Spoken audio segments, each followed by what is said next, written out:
Hello everyone, this is Cody from the Rancor's Brothel. Are you looking for dice and other gaming accessories for your group? If so, check out our friends over at fanroll.com, where you can find unique dice and premium quality accessories for your table. And if you're looking for something really special, they do customization as well. Fans of the Rancor's Brothel can save 10% by using the promo code RB10 at checkout. That's R as in Rancors, B as in Brothel, 10.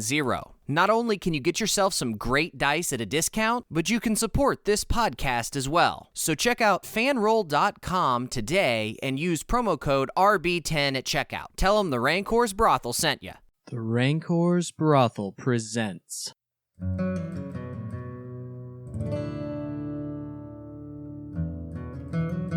a Dungeons & Dragons campaign.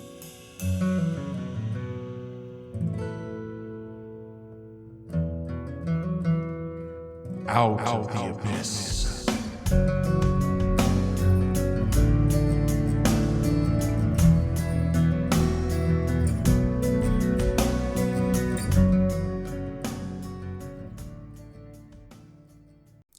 I think that I can turn your friend here into a more fitting weapon for your fighting style. Sword? Harrison's sword is all about being able to do a better job at doing what it does in your hands. So, if she can reforge him into a glaive, he's all about it. All right. And you guys are on this train for what seems like forever. I mean, I don't know how fast this thing is supposed to go, but it says it's mine carts, but I picture, did you ever go to Kings Island and ride like Top Gun? The suspended carts. Gotcha. So not Donkey Kong Country carts. No, not Donkey Kong Country carts. I'm seeing like a flat platform suspended from above on a track. Gotcha. You've been here for a while. You've been shown around. There's the Hall of Kings, which is the main entry level of Gauntlgrym. Massive cavern the size of a town. You go down. I don't remember exactly how far away it is, but it's listed in the book, and we'll get there. To the Iron Tabernacle, I think it's called. It's the main like trade and faith and residential area of Gauntlgrym. Another massive cavern the size of a town, like a half a mile away. Gotcha. The Great Forge is even further away than that and down a half a mile. So is this is this almost like restricted area type stuff then that is being proceeded into? Not so much restricted area. Dwarves come and go through here all the time. The Great Forge is massive, and it's their production floor. Sure. Sorry. I'm talking way more than I have in the last year and a half. Welcome to running a goddamn game. And you want to run 2 coming up. I do. I really do.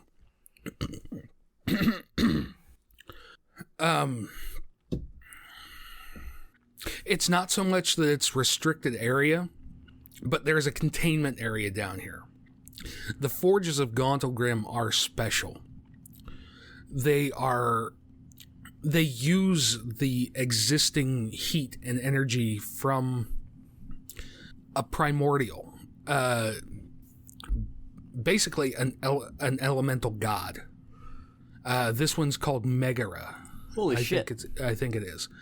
It's what blew up and destroyed most of Neverwinter. Spoiler alert.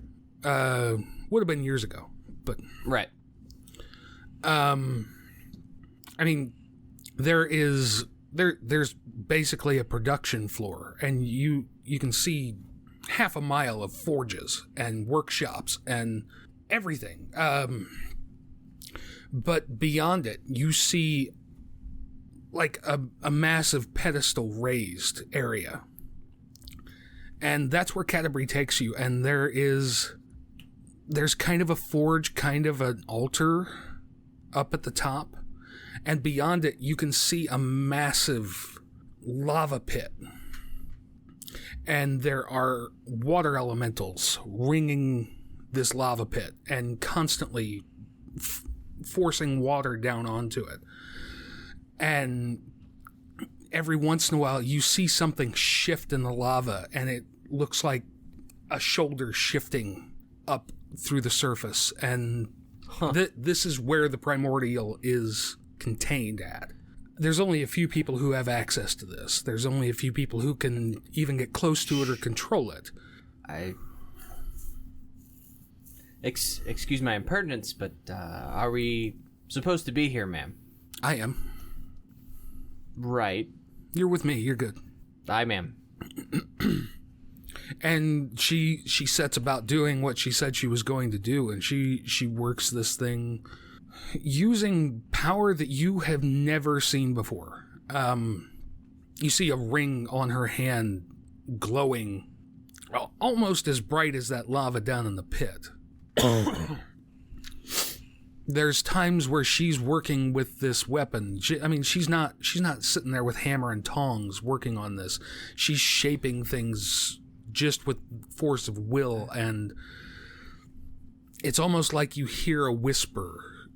Not even a whisper, like a roar. You know it's a language. You know it's supposed to be communication of some kind, but you're reminded of being down in Blingdenstone when you were dealing with the elementals, and you heard a gnome speak to the elemental, and it made a noise back, but all it sounded like was grinding stone. You hear something that sounds like flame. Flame crackling, flame roaring, the sound of air being sucked out after an explosion. It's the primordial. She's manipulating it. She's contacting it, and she is forcing that power through this, and you get lost in it. You're not sure how long this goes on, but she finally turns to you, and she's holding a 6-foot pole. She's pouring sweat. She looks exhausted.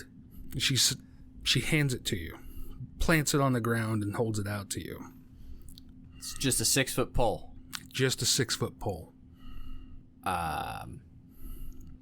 It appears she wishes me to take it then, yes? It does. I will look at her somewhat questioningly. Ma'am? And I will reach out slowly and grab a hold of the pole arm. And you hear in your head, I think we're ready. But it's the accent is more leaning towards yours and a little bit of dwarven. Okay. And is it coming from the pole? It's in your mind. Okay. I will sort of put it in both hands, kind of slightly roll it back and forth in my wrists, and look at her questioningly. Ma'am? I think you know how to use that. I'll give it a swing for balance. The balance is off because you're used to at least a little bit of weight on the end from a blade, but as you pivot it and swing it like you would your pole arm, the blade comes out. You hear the ringing sound of that light blade that you've tried to figure out how to use and get used to, and as it extends out of this new pole arm, it's perfectly balanced. Sweet. I got a lightsaber on a stick. Congrats. I will swing it around then. Did it feel like there was just an impulse to cause that to ignite? Like, is it not normally ignited? Does it just look like a pole normally? Well, it's like the hilt of the sword that you carried around. I suppose that's true, yeah. And I'll say, are you in there? Aye. How do you feel? I'm ready to go. I'll try to move from, like, stage 1 kata to something a little more complicated and really whip it around in all directions. Mm-hmm. It's great. It's like coming home. So, what do I call you then? Are you different now? Are you the same? I'm basically the same. I think I'm a little more. You're definitely easier to wield. Yep, I think you and I are going to get along even better now. Especially if we're attacking at plus 10 or plus 11.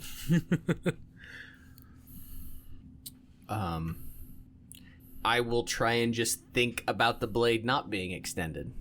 Yeah, it'll go away like the sword did. Thank you, ma'am. You're more than welcome. I think you're going to need it. I think so too. I think we all are. Care for a drink, ma'am? You look like you could use that too. I think I need a shower, but I will take you up on that at the banquet. Aye. I think you'll hear about that here soon. Yes, ma'am. And you go back to your daily duties, your everything like that. Within a couple days, you're told that you're summoned. You're called and asked to report to King Brunner. Sure. And that's the same day that Troy gets into Bleeding Vines and rides the train down and... Toot toot. I don't ride no trains. You said it's a cable, right? He just takes his bow and slides down it like a badass. Also true. How long do you think you could, like, in the movies they do that for like hundreds of feet. How far do you think you could actually do that and hold on before you just, like, your body gave out? I don't know. It depends on what the cable is, because I think the bow would give out if it was a metal cable. Oh, 1,000%. But I'm just thinking, like, you see them in this, like 2.5 minutes of, like, guy wire, and it's like, who can hold their body weight up while being under the force of zipping down that line for that long? I feel like that's a lot harder to do than people think. I mean, I think you could probably do it for a couple of minutes. Really? You think so? I don't know. I couldn't. No. I was going to say, I couldn't hold my fat ass up there. Just picture someone doing this and like, yeah, and they go like 25 feet and just fall. Like, oh my God! They fall 300 feet to their death. I don't know. I mean, like, This was ill-conceived. I regret everything, and it's in a fucking cave, so they're gonna hear you echo for a long goddamn time. Have the cashews. Oh, the cashews. Oh.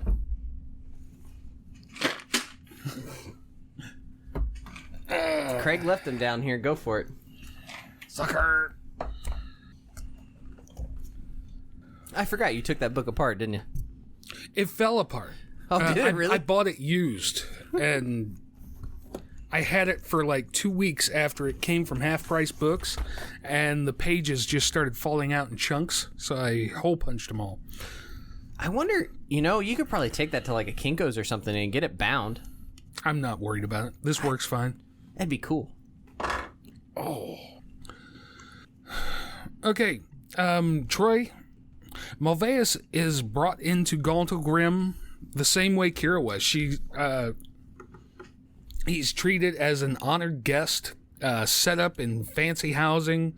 I'm not sure what fancy housing in a dwarven hold looks like, but I'm assuming there's lots of red meat and beer and Rooms tall enough you almost don't have to squat in them.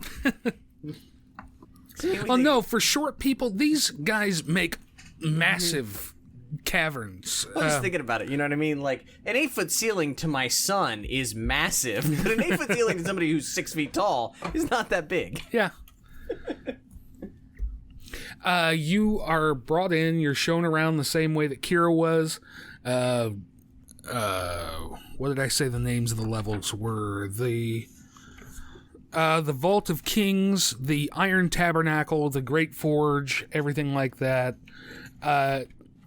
You're given free run of the place, everything like that. You're given basically the evening to do whatever you need, rest up, get cleaned up before you're given an audience with Brunner.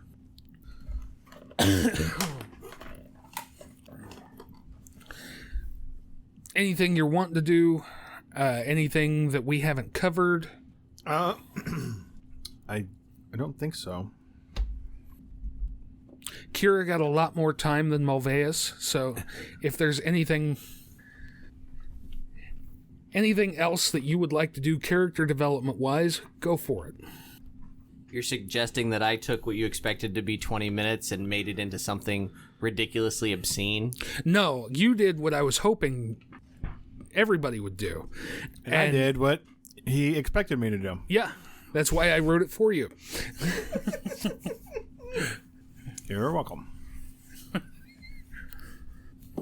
I probably would assume that others that I might know were called here as well, so I would ask around and the halfling did tell you that your other friends had been summons had been sent to them as well. So yeah, I would seek them out to just sort of maybe get a quick greeting before we see the king. You would be told that Lady Truesilver has been here for at least a couple weeks. I don't remember what we said. She has been attending to her duties, and she will meet you there. Her duties, you say? Yes, she has joined the whatever we decide to call the Gauntlgrym militia. Fascinating. It sounded like she didn't get much of a response when she tried to report the danger to Neverwinter and decided to come here instead. Yeah, humans and all. They are dicks. Been a lot of talk tonight. It's awesome, baby! As far as I know, your other friends were not found.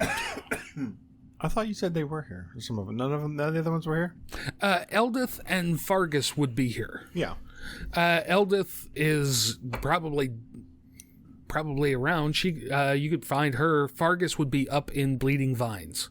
Okay. I guess as an aside, because I'm just sort of remembering this a moment ago, but Matt's character, what happened to him? I don't remember if we decided he was going to stay in the Underdark or if he just scampered off into the woods. I can't remember either.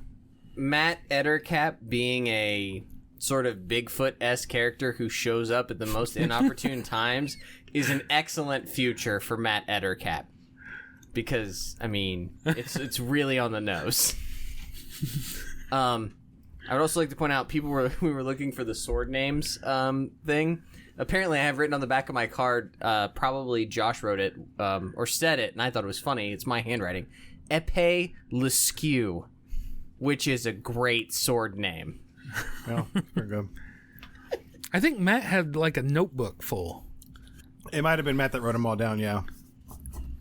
I need to find those. Actually, yeah, that's what got him talking to me about Harrison Sword the other day. But yeah, you could find Eldith or Fargus. Fargus, you would have to go back up to the surface village. Bleeding Vines is a halfling village. Or city. Way more of a city.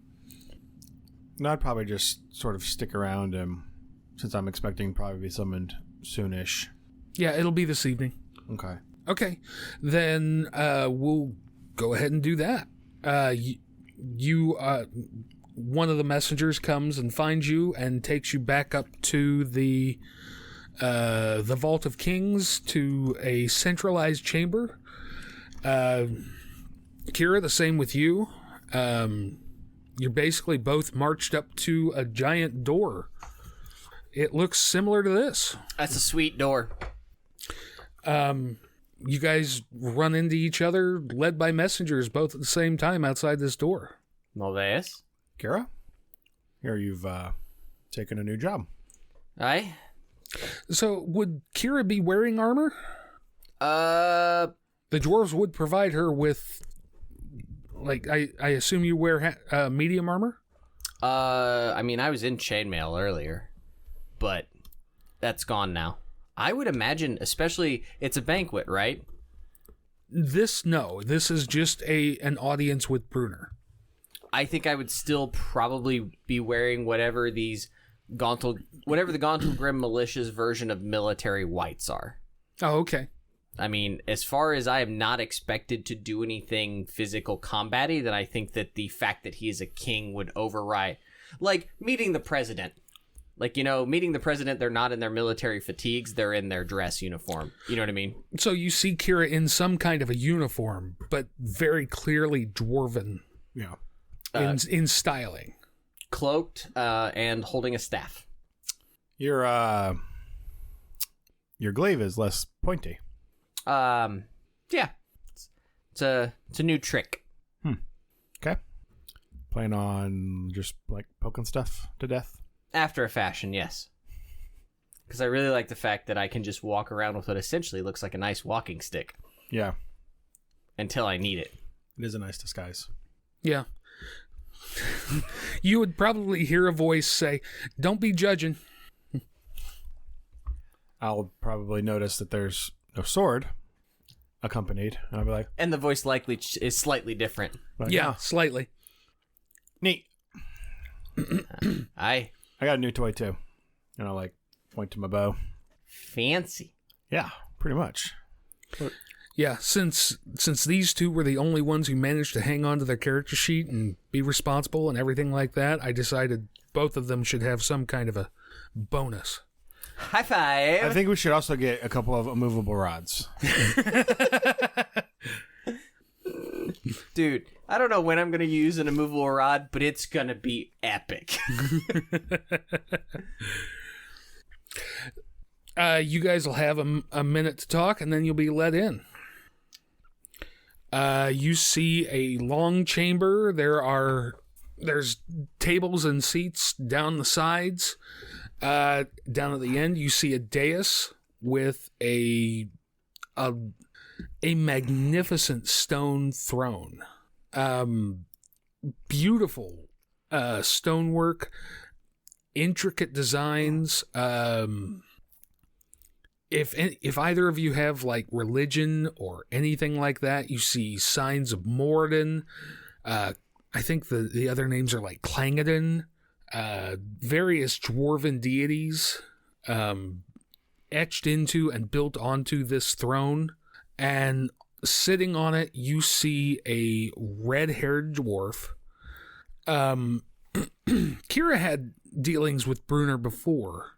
Maybe not directly, but you probably would have seen him. Mulvayas, as a Dritz fanboy, you know who Brunner is. But this is absolutely not the Brunner you expect to see. Brunner has been around for literally centuries. I mean, there were rumors of his death. There were multiple times where he was rumored to have died.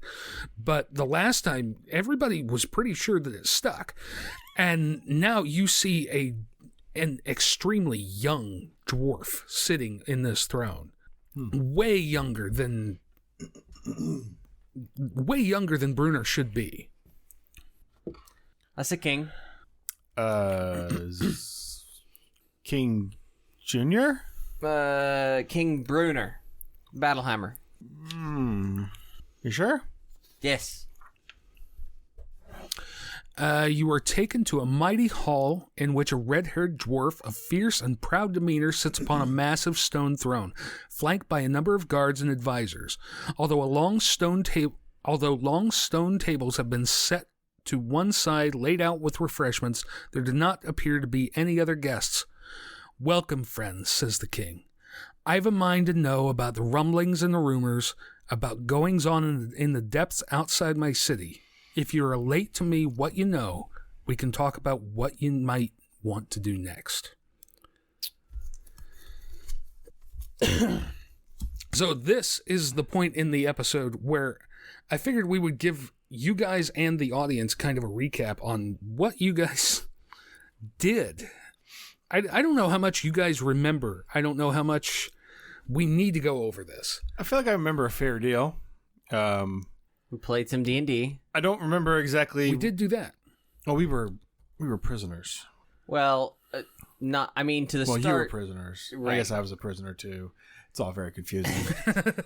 But yes, we were captured by Drow and led underground. Yeah. We let in. He died. We let an escape. That was before, though. Yeah. We made our way to Fish City. Fish City, yes. Where you were responsible for summoning the demon lords. Responsible is probably a bit of a rough estimate. Play back the tape. But mostly accurate. I forget what that dying Koto called you.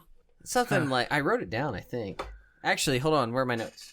I'm sure I wrote it down because it was epic. The something of Lemmigagoon?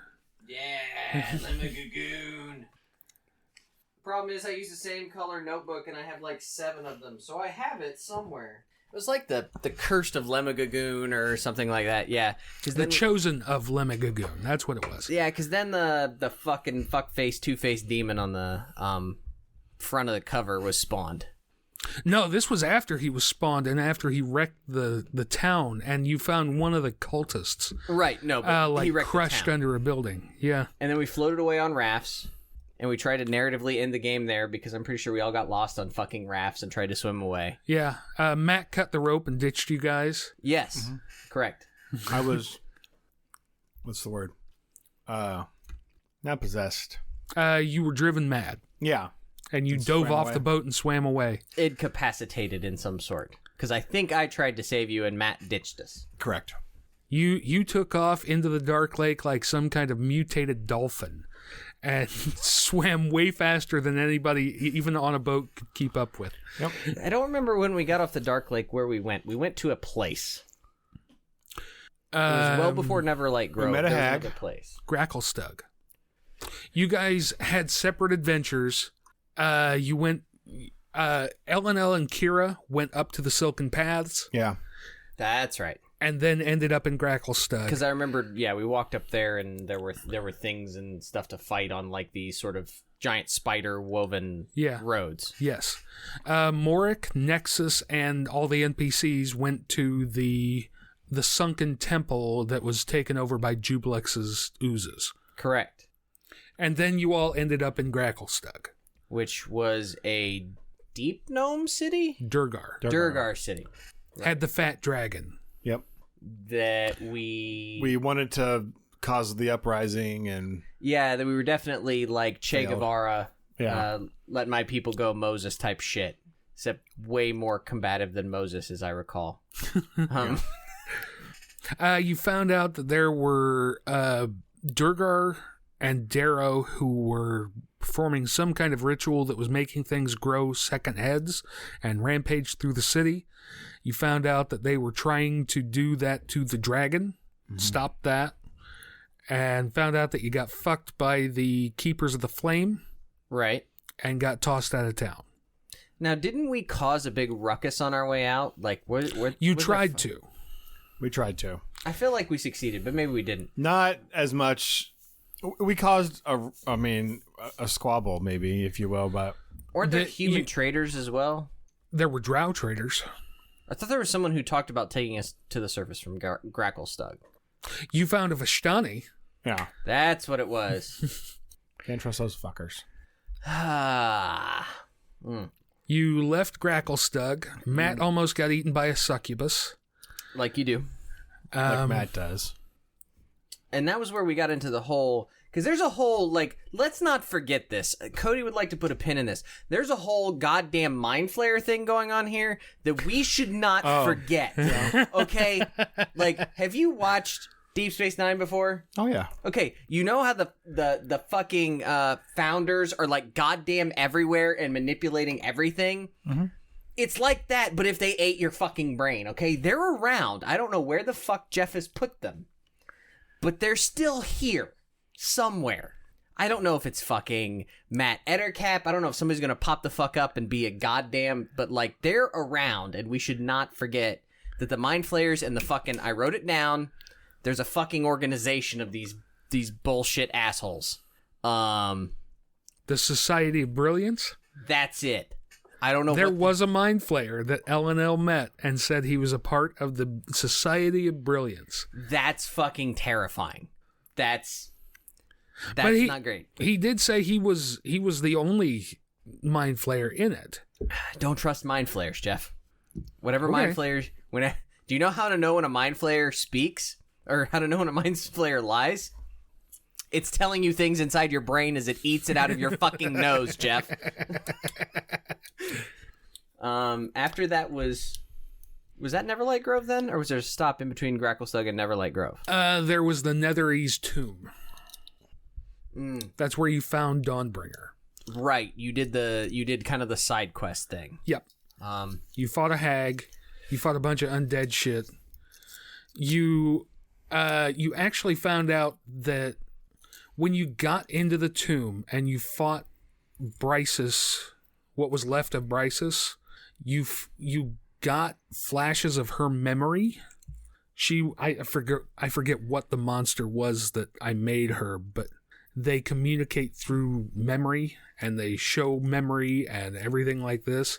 You saw what brought her back, and it was a demon lord appearing and bringing everything that it could back. Okay. I don't remember that exactly. I remember that being a thing. Because wasn't there like some possession, or we were afraid that people were possessed by her or something like that? I remember a very weird fight where she was either illusorily being people or taking people over. Troy made a deal with the hag. And it didn't end up being anything because you guys stomped her ass. Get fucked. Then and I can't remember, but I think Nexus made the Arcana check or whatever to analyze those memories that you guys saw and determine that was Orcus. Gotcha. That was where another one of the demon lords appeared. So we've seen Orcus. The demon lord of undead. We've seen Orcus, and we've seen fucking two-headed Magoo. And Jublex. Yeah, I'm less worried about Jublex. Jublex overall seems pretty cool. Like, Jublex is like the pot dealer down the road. Yeah, is he like the best? No, but is he really that? Like, how the fuck is Sentient Jello going to destroy the world? Have you seen the Blob? I mean, a brisk walk will defeat the Blob. Okay, we're getting there in the recap. After the tomb of Brysis, you went to Neverlight Grove. But we encountered the Drow prior to Neverlight Grove, right? Because that's where we pick him up, or is it after Neverlight Grove? It was after. Okay. Yeah. Because you still had LNL in Neverlight Grove. Mm-hmm. Okay. So Neverlight Grove. And you encountered Zook Demoy. Yeah, because we ran the fuck away from that one. Yep. There was a whole wedding of, like, Myconids and... Wasn't it Zook Demoy and something else that was getting married? It was. Giant fungus thing. Aramicus. Yeah. The largest living creature on Torel. Right. That probably didn't go poorly. We probably should have done something about that. Yeah. But we didn't. So... You guys did a bunch of arguing about it with me. And, like, saying if we'd known that was going to happen, we wouldn't have left. And I think we came down to you're pretty sure you're sure that it hasn't happened yet. And that dealing with it is probably later in this book. So don't worry about it yet. I mean, I was talking to somebody about this today. I make a lot of arguments with you, Jeff, where mostly I just try to be louder and more pushy. Doesn't mean I'm right, but I like to think I am because I'm louder and pushy. And I mean, that generally describes you. It doesn't help when you're playing a team game, you're trying to accomplish a goal, and he's being louder and pushier? Purposefully an asshole. Purposefully? And counterintuitive. Wait, that was my fault? Yes. How was the wedding my fault? Pretty sure you were well, I mean, of course, Lucas also, but because he runs away from everything. Wanted to run away from that. I'm pretty sure I definitely wanted to. There was a vision thing, as I recall. Yeah. There was what? A vision thing. I think that's what scared us off. You got in to the big fungus chamber in the back of the cavern. You saw a bunch of the controlled servants going through a mock wedding, and then you got a vision of Zook Demoy in the massive fungus tower back behind. Yeah. And it was basically a warning, hey, you're way too leveled to actually deal with Zook Demoy. You should leave now. And you got the other Myconids who were not under control out of there. I like that summary better than your summary. It sounds like we did the right thing then. You did, because I guided you that way. See? And? Yeah, I mean, if you wanted to charge in there, we could have done that, and it would have been a much shorter campaign. But so after Neverlight Grove is then when we find possessed Dritz fanboy over here? yes, Mulvayas was killed in the first session, more theatrically than mechanically. Yeah. All the best deaths are that way. He was then brought back in a drow ritual called Zinkarla and sent out as kind of a puppeted assassin. Elenel sacrificed herself to give Mulvayas a chance to come back. And there's a whole thing with Loth here, right? Yes, the drow begged Loth for power to bring back a dead creature to be. I don't remember the name of what. I know the ritual is called Zinkarla, but I don't remember what the person who's brought back is called. And when you guys found Mulvayas beat to hell, what was the fungus's name? Basidia said that with her telepathy and everything like that, she could track back to the source of what was controlling Mulvayas, and you guys would have a chance to deal with it. Because we went on a vision quest or some shit. You basically went on a vision quest and wound up in the demon web pits. Right. This is where the Loth bit is. Yep. That's when you found out that the one who was powering the ritual was Loth, and she gave Elenel a choice, and Elenel spontaneously combusted. just the head. But yeah. Like a match. Kinda, yeah. And that's when Mulvayas woke up.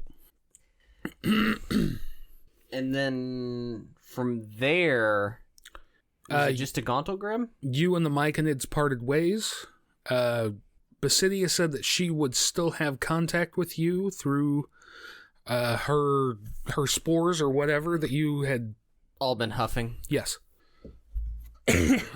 There were evil Myconids as well, but I think that was all the Neverlight Grove stuff, right? Where they were popping back and forth and teleporting or some shit through Myconids. Yeah, they were using a spell similar to like tree stride. Right, yeah. Okay, I was making sure that was then and not now. Yep. You encountered some of those in Gracklestug. Yeah, I remember they popped up a few times. Yeah.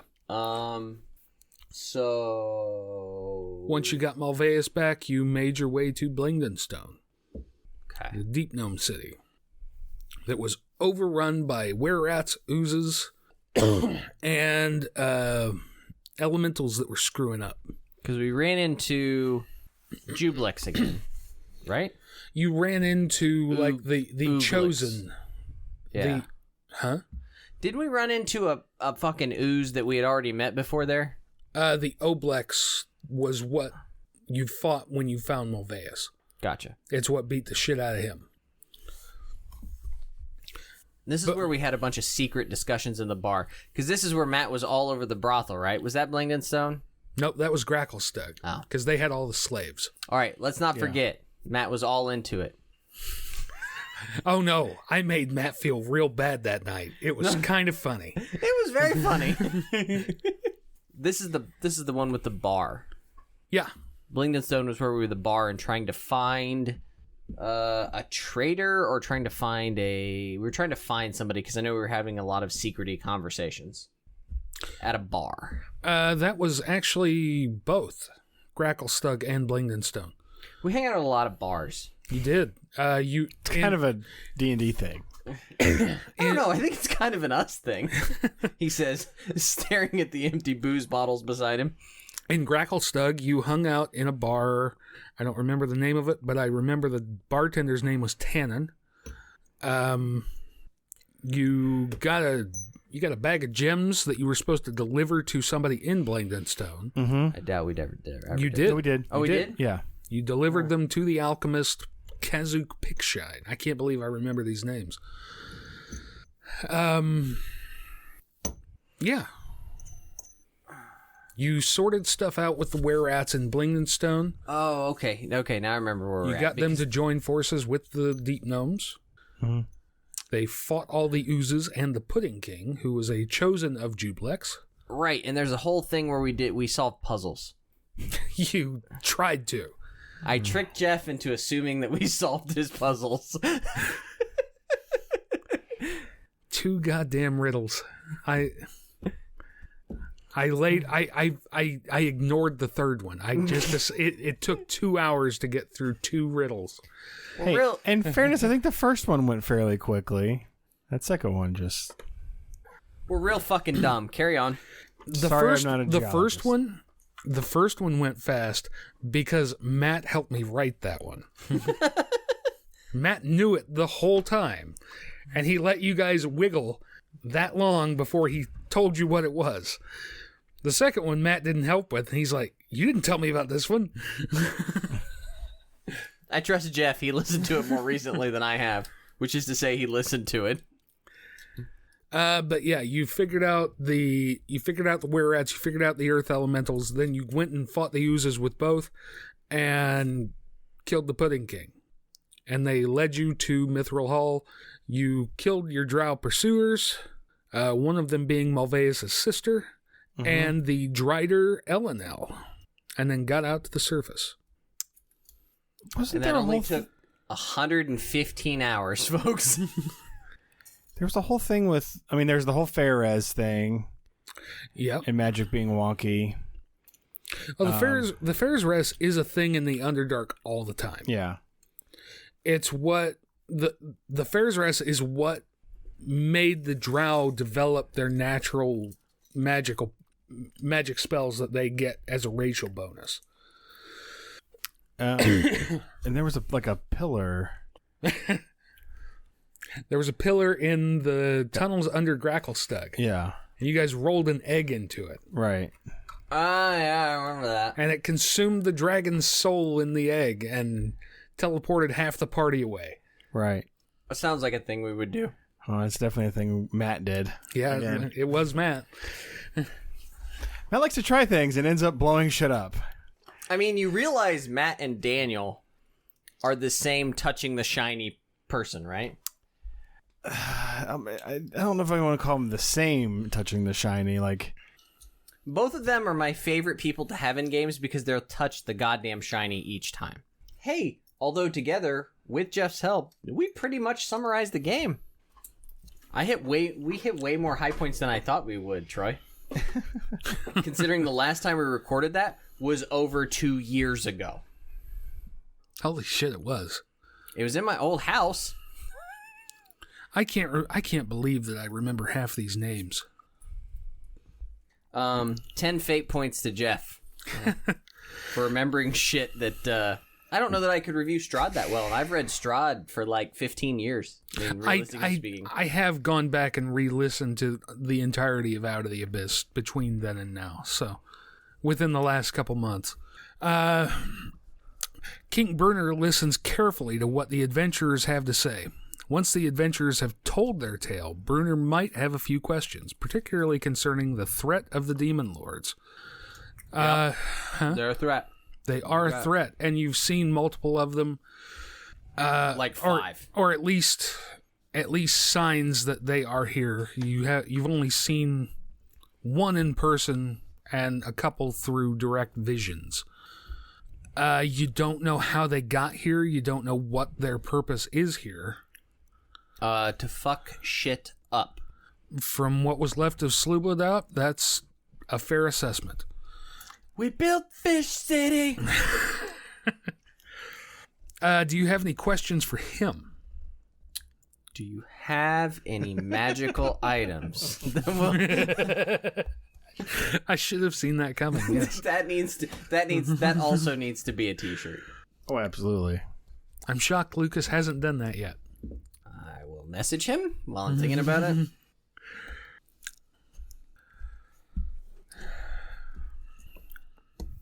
No, but in earnest, like... Oh. No, I'm messaging him, but go ahead. Do you have anything to lend to aid us? At this point, I've got a lot to consider. Well, don't do what his kind does and ignore it, because just because it's a problem down there doesn't mean it won't continue up here. Oh no, I'm not ignoring it. The Underdark literally is my backyard. I can't afford to ignore it.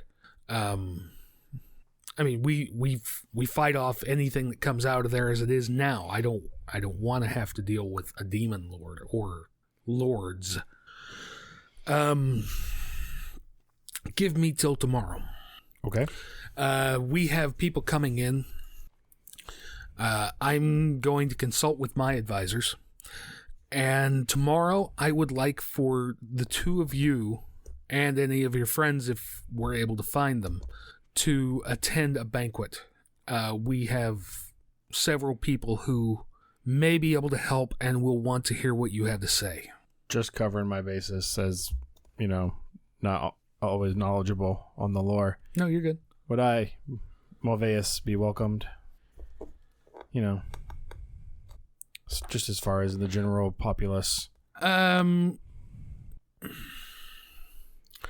Especially here right now, you're being shown more courtesy than you probably would have been in a lot of places. Simply just on reputation, or what do you mean? Like because of they know of my deeds and what we did and all that stuff. Are you? Yeah, you are a specific guest of Brunner.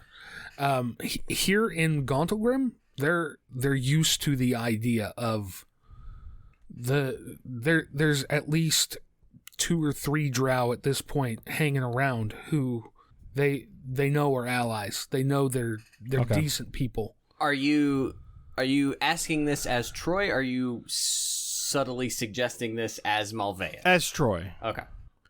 Let's say, because if there's any sort of like wavering for Mulvayas at all, I mean, Kara will step up and be like, I will serve as your escort.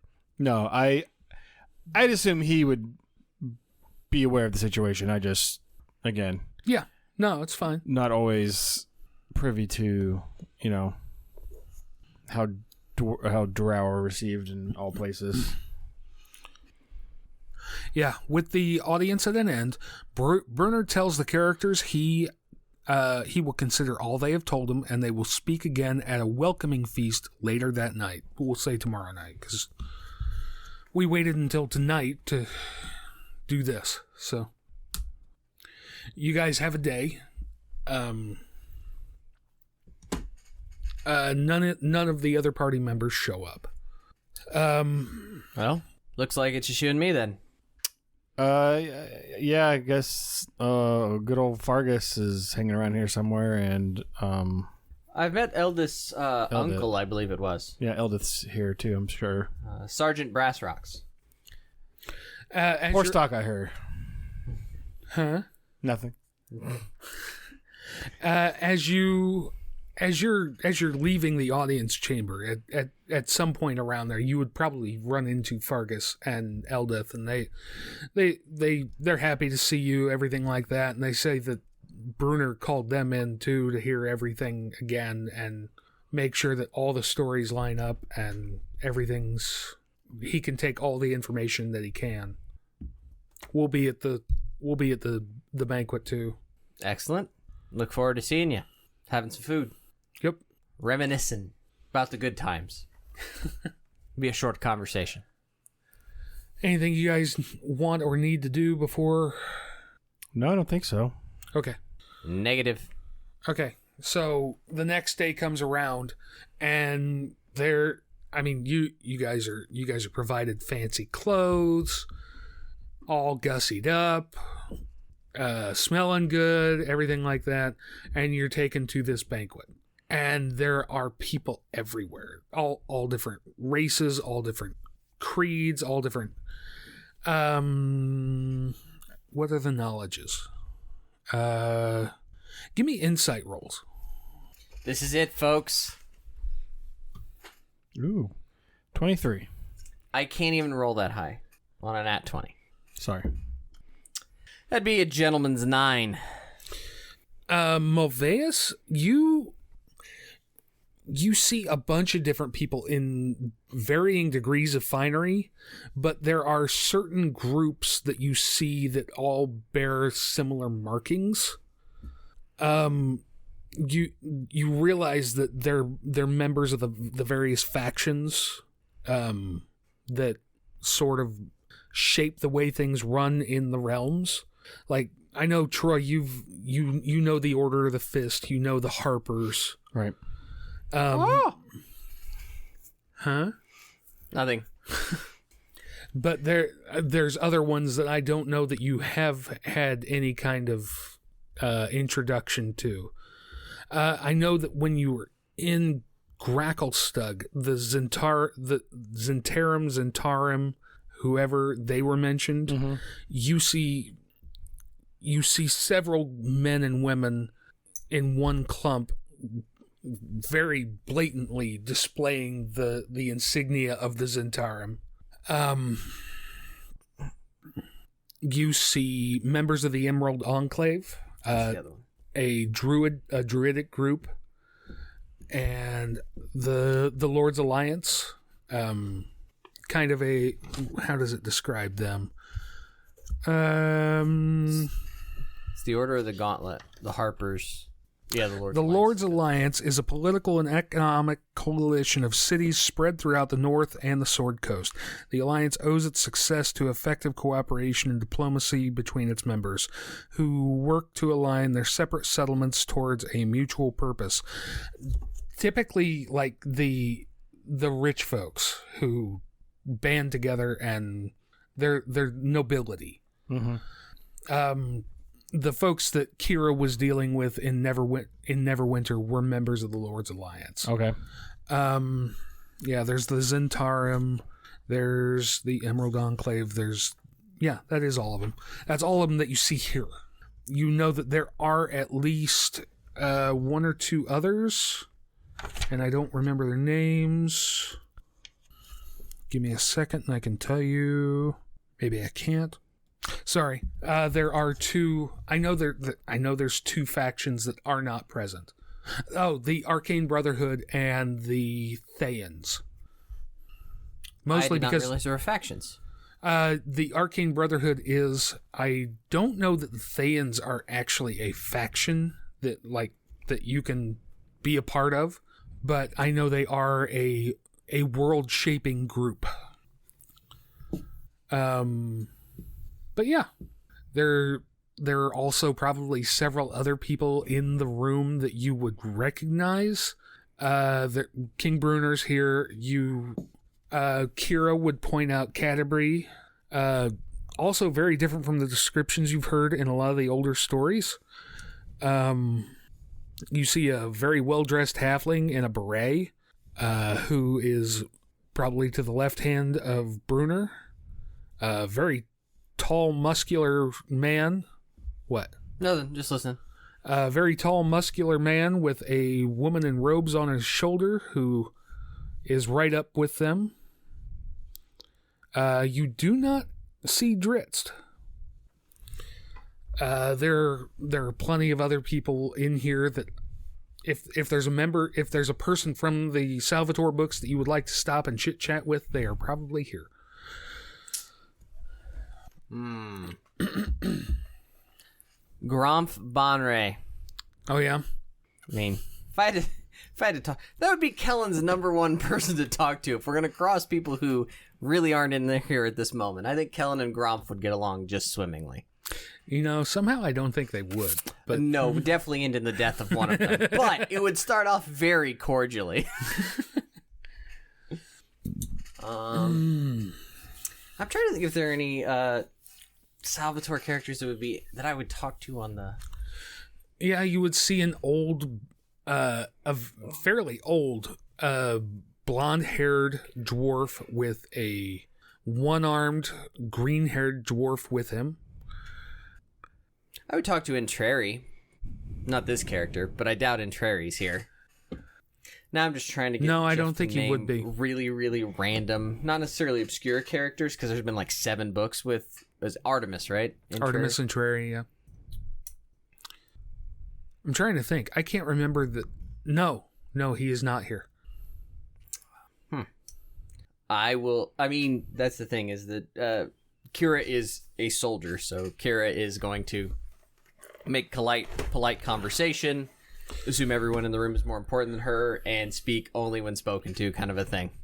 Throughout the course of the night, is there anything that you guys want to do while you're in here? Or should I press the story forward? I would be curious to find out, or to maybe try to ask people here and there why the king appears so different than what expected. He's got the strongest of armor. Well, I mean, setting up for a joke. You're supposed to say what armor? What armor? Plot armor. You're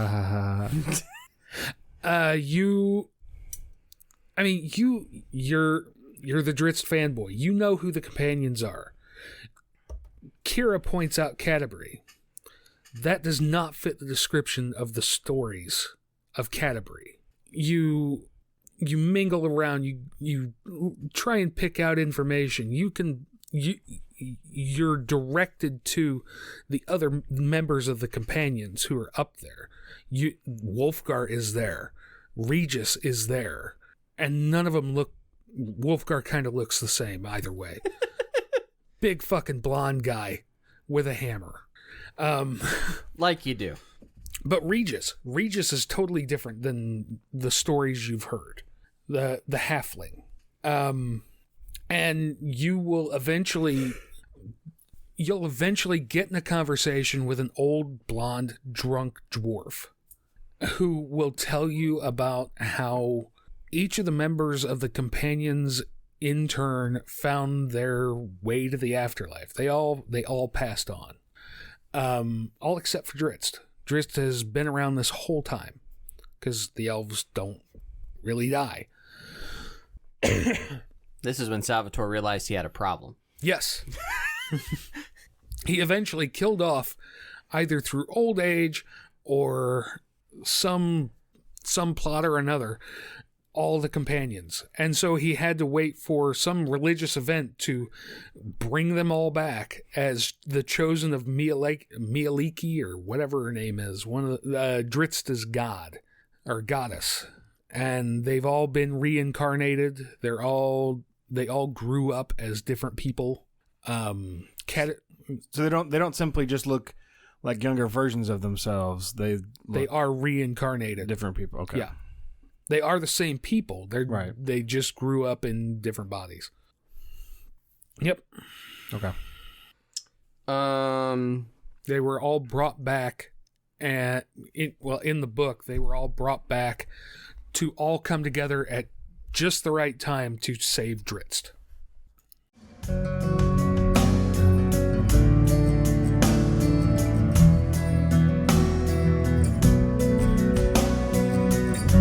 Our title track, Elders, is provided by Sleep for the Weary off their debut album, Nocturnes. Learn more about the band at sleepfortheweary.com.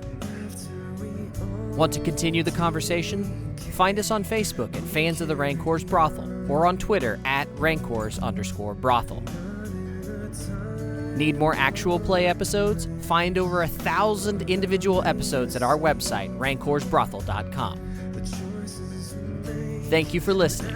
Much love, and keep circulating the tapes. Tidal waves when it's your time to leave. Know that